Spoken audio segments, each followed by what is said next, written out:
وَإِذَا تُتْلَى عَلَيْهِمْ آيَاتُنَا، جب ان پر ہماری آیات تلاوت کی جاتی ہیں، قَالُوا قَدْ سَمِعْنَا، یہ کہتے ہیں ہم نے سن لیا، لَوْ نَشَاءُ لَقُلْنَا مِثْلَ هَذَا، ہم چاہیں تو ہم بھی اس جیسا کلام بنا سکتے ہیں۔ بعض لوگوں نے دعویٰ کیا، مگر میں نے بتایا وہ صرف دعویٰ برائے دعویٰ ہی تھا۔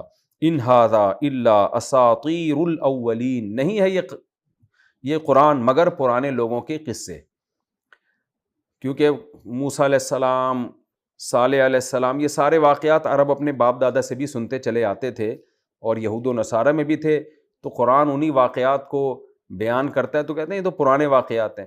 حالانکہ واقعہ اگر صحیح ہو تو پرانا ہو یا نیا ہو، اس سے کیا فرق پڑتا ہے؟ تو یہ فضول قسم کا اعتراض وہ کیا کرتے تھے۔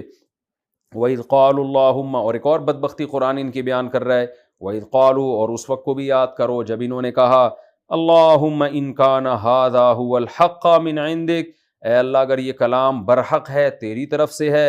یہ مکہ میں کسی بدبخت نے کہا جاتا ہے، ابو جہل نے، اور بعض حضرات کہتے ہیں نہیں کوئی اور تھا، اس نے یہ دعا مانگی کہ اے اللہ اگر یہ کلام تیری طرف سے ہے، فَأَمْطِرْ عَلَيْنَا حِجَارَةً مِّنَ السَّمَاءِ، تو آسمان سے ہم پہ پتھر برسا دے، اَوْ ائْتِنَا بِعَذَابٍ أَلِيمٍ، یا کوئی دردناک عذاب لیا۔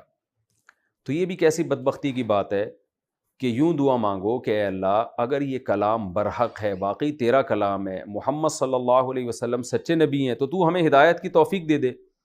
لیکن ڈائریکٹ بد دعا کر رہے ہیں۔ اصل میں یہ ضد سے ان کا مقصد یہ ہوتا تھا کہ ان کا خیال تھا عذاب نہیں آئے گا، اور ہم دیکھو نبی کو جا کے بتائیں گے دیکھو عذاب تو آیا نہیں، تو اس کا مطلب آپ برحق نہیں ہے۔ یہ ایسا ہی ہے جیسے آپ کسی اہل باطل کے ساتھ بات چیت کر رہے ہو اور وہ مناظرے میں ہارنے لگے، تو وہ آپ سے کہے گا کہ اچھا ٹھیک ہے اگر آپ برحق ہو تو آپ میں دعا کرتا ہوں اگر آپ برحق ہو تو یہ چھت گر جائے ہمارے اوپر، یا یہ ہو جائے یا یہ ہو جائے۔ تو ظاہر ہے یہ محیر العقول اور خوارق عادت والے کام کا مطالبہ انسان اس وقت کرتا ہے جب وہ دلائل کی دنیا میں عاجز آ جاتا ہے۔ تو یہ بھی ایک قسم کی نشانی مانگ رہے تھے وہ۔ تو قرآن کیا کہتا ہے؟ اذ قالوا اللهم ان كان هذا هو الحق من عندك فامطر علينا حجارة من السماء وائتنا بعذاب أليم۔ قرآن کہتا ہے وما كان الله ليعذبهم، اللہ ایسا نہیں ہے کہ ان کو عذاب دے دے، وانت فيهم، جبکہ آپ ان کے درمیان موجود ہوں۔ تو آپ کی موجودگی کی صورت میں اللہ عذاب نہیں دے گا، آپ کو اللہ نے تبلیغ کے لیے بھیجا ہے، ان پر عذاب نازل کرنے کے لیے نہیں بھیجا۔ ان کی بدبختی کی سزا ان کو فوراً اس انداز میں نہیں ملے گی، کیونکہ اللہ نے جو حساب و کتاب کا دن اصل رکھا ہے وہ آخرت رکھا ہے۔ تو یعنی قرآن کہہ رہے ایک معنی موجود ہے جس کی وجہ سے عذاب نہیں آتا، اور وہ دوسرا معنی کیا ہے؟ وما کان اللہ معذبہم، اللہ ان کو عذاب نہیں دے گا، وہم یستغفرون، اس حال میں کہ یہ استغفار کر رہے ہوں، اللہ سے معافی مانگ رہے ہوں۔ اس آیت کی دو تفسیریں کی گئی ہیں۔ ایک تفسیر تو یہ کی گئی ہے کہ ان میں بعض مشرکین ایسے تھے جو اللہ سے استغفار بھی کرتے تھے، اگرچہ بعض بدبخت تھے جنہوں نے کہا کہ اگر یہ نبی برحق ہیں تو آسمان سے عذاب نازل کر دے۔ تو ظاہر ہے جب عذاب آئے گا تو سب پہ نازل ہوتا ہے، لیکن بہت سے مشرکین ایسے تھے جو بیت اللہ کا طواف کرتے ہوئے اللہ سے توبہ اور استغفار کرتے تھے، مغفرت مانگتے تھے کہ ہمارے گناہوں کو معاف کر دے۔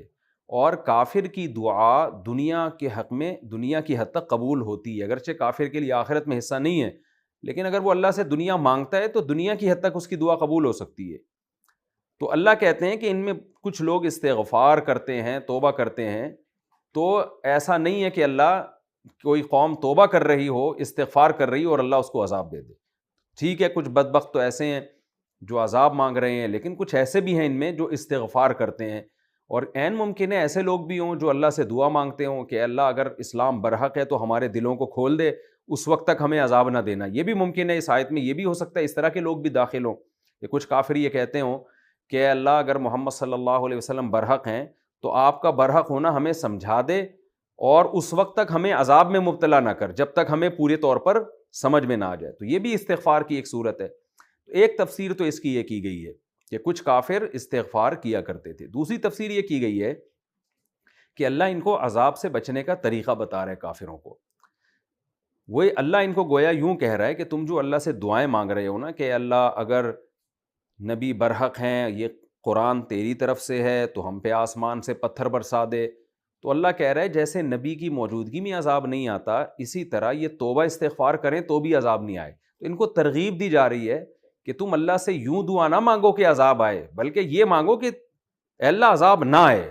یہ دعا مانگو گے تو نہیں آئے گا، تو یہ خود تو گویا عذاب چاہ رہے ہیں، لیکن اللہ ان پہ ترس کھا کے ان کو عذاب سے بچنے کا طریقہ بتا رہا ہے کہ نبی کی موجودگی میں بھی عذاب نہیں آئے گا، اور توبہ استغفار کرو گے تو بھی عذاب نہیں آئے گا۔ تو توبہ استغفار کرو، اللہ سے معافی مانگو، نہ یہ کہ اللہ سے عذاب مانگو۔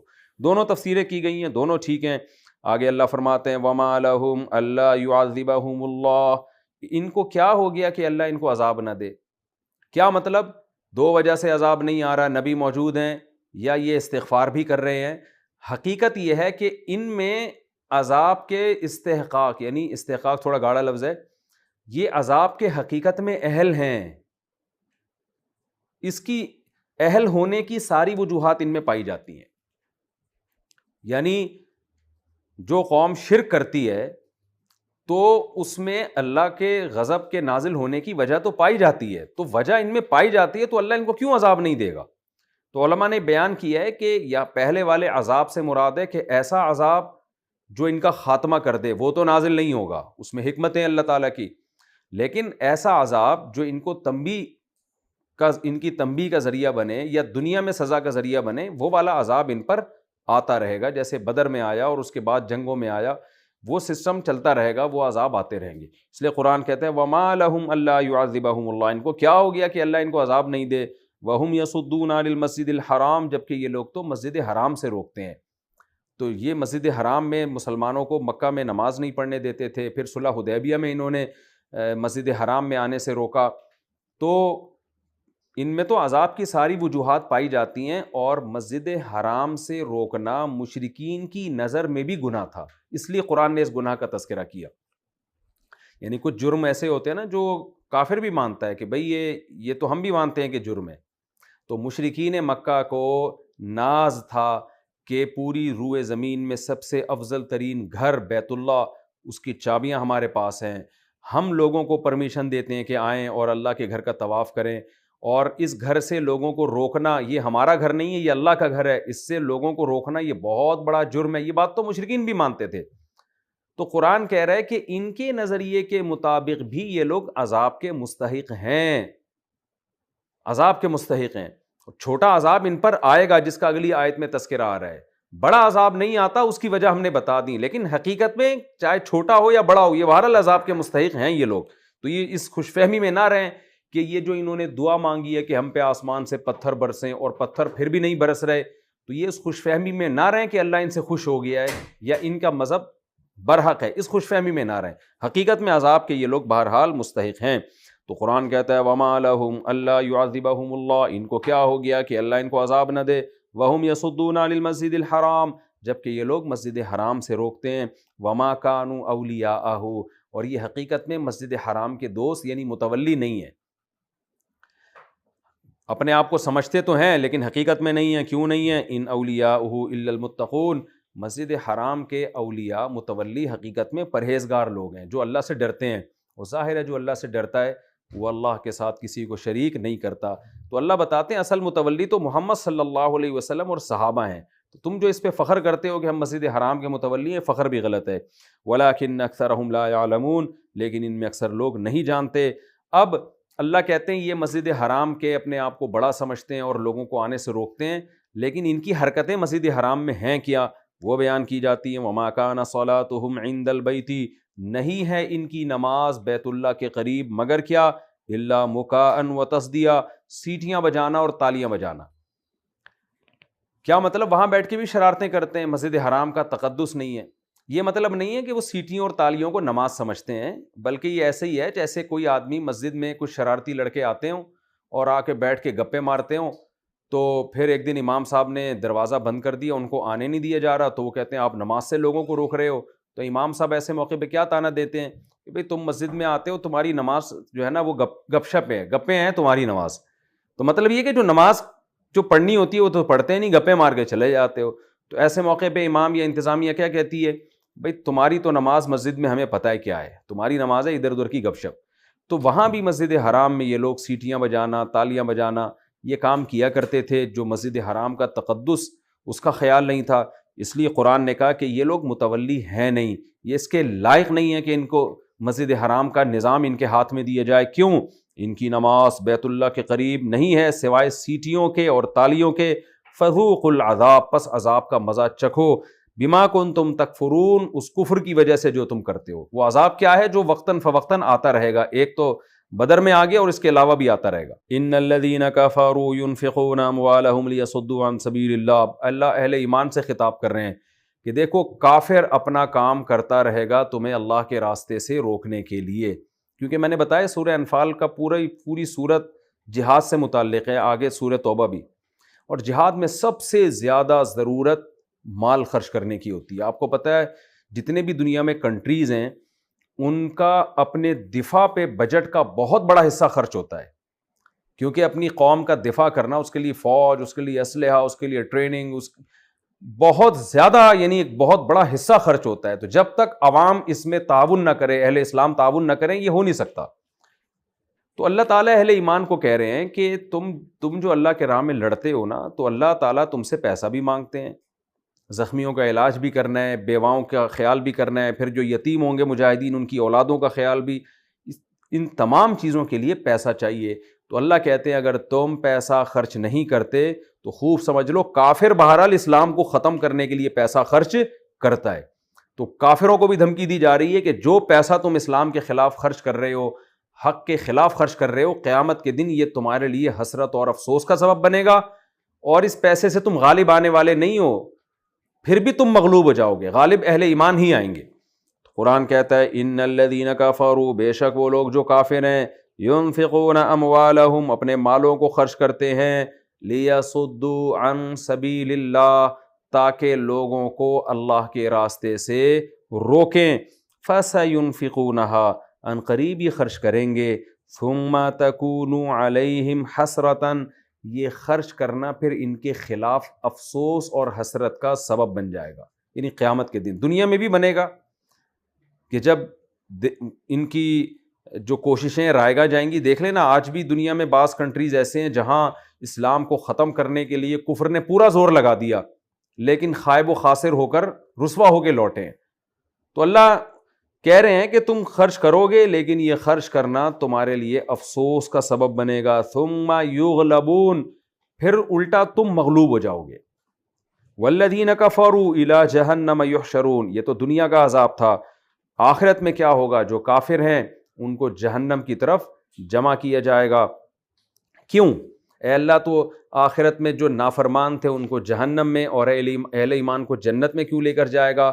اللہ اس کی وجہ بیان کرتے ہیں، لیمیز اللہ الخبیث من الطیب، تاکہ اللہ پاک کو ناپاک سے جدا کر دے۔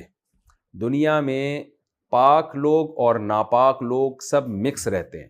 آپ نے دیکھا ہوگا ایک ہی گھر میں چور بھی پلتا ہے، اسی گھر میں نیک لوگ بھی ہوتے ہیں۔ ایک ہی دسترخوان پہ کوئی چور بیٹھا ہوگا، کوئی ڈاکو بیٹھا ہوگا، کوئی تہجد گزار بیٹھا ہوگا، ایک ماں باپ کا نافرمان بیٹھا ہوگا، ایک فرمانبردار بیٹھا ہوگا، ایک کافر بیٹھا ہوگا، ایک مسلمان بیٹھا ہوگا۔ تو دنیا تو ایک مکس جو ہے نا، ایک ڈش کی طرح ہے، سب آپس میں سب ایک ساتھ زندگی گزار رہے ہیں۔ تو اللہ کہتے ہیں اللہ ایسا نہیں کرتا۔ اللہ نے جو میدان حشر کا دن رکھا ہے اس کی ایک بڑی وجہ ہے، لیمیز اللہ الخبیث من الطیب، کہ اللہ خبیث اور طیب یعنی پاکیزہ لوگ اور ناپاک لوگوں کو ایک دوسرے سے جدا کر دے۔ وَيَجْعَلَ الْخَبِيثَ بَعْضَهُ عَلَى بَعْضٍ، اور خبیثوں کے ساتھ اللہ کیا کرے گا؟ خبیث کو بعض کے ساتھ جمع کرے گا، فَيَرْكُمَهُ، پھر ان کو اکٹھا کرے گا، جمیعاً سب کو، کہ سارے جتنے نالائق لوگ ہیں، خبیث لوگ ہیں، جنہوں نے دنیا میں ظلم کیا تھا، دنیا میں حق کی مخالفت میں کھڑے ہوئے تھے، سب کو اللہ ایک طرف کر کے کیا کرے گا؟ فَيَجْعَلَهُ فِي جَهَنَّمَ، اور پھر ان کو اللہ جہنم میں پھینک دے گا۔ اولئک هم الخاسرون، یہی لوگ ہیں اصل خسارے والے، یہ آخرت میں ان کا انجام ہوگا۔ اسی سے متعلق ایک اور آیت ہے نا سورہ یاسین میں، کہ قیامت کے دن اعلان ہوگا وَامْتَازُوا الْيَوْمَ أَيُّهَا الْمُجْرِمُونَ، یہاں بھی امتیاز سے، امتیاز تمییز کا معنی جدا ہونا، باب افتعال میں جاتا ہے تو امتیاز، اس کا معنی بھی جدا ہونا۔ تو وَامْتَازُوا اصل میں تھا امتیزوا، اکتسبوا کی طرح، اس کو پڑھا جاتا ہے امتازوا۔ وَامْتَازُوا الْيَوْمَ أَيُّهَا الْمُجْرِمُونَ، اے مجرموں آج تم کافروں سے مسلمانوں سے الگ ہو جاؤ. تو امام ابو حنیفہ رحمہ اللہ کا مشہور واقعہ ہے کہ پوری رات اسی آیت کو پڑھ کے وہ روتے رہے کہ قیامت کے دن ہمارا بنے گا کیا جب اللہ اعلان کرے گا نا اے مجرموں آج تم نیک لوگوں سے الگ ہو جاؤ. تو پتہ نہیں ہم اس وقت مجرم لوگوں میں ہوں گے یا نیک لوگوں میں ہوں گے. تو یہ بڑی ایک سخت آیت ہے. تو یہاں بھی اللہ نے اسی کا تذکرہ کیا. اللہ یہ سب کچھ اس لیے کرے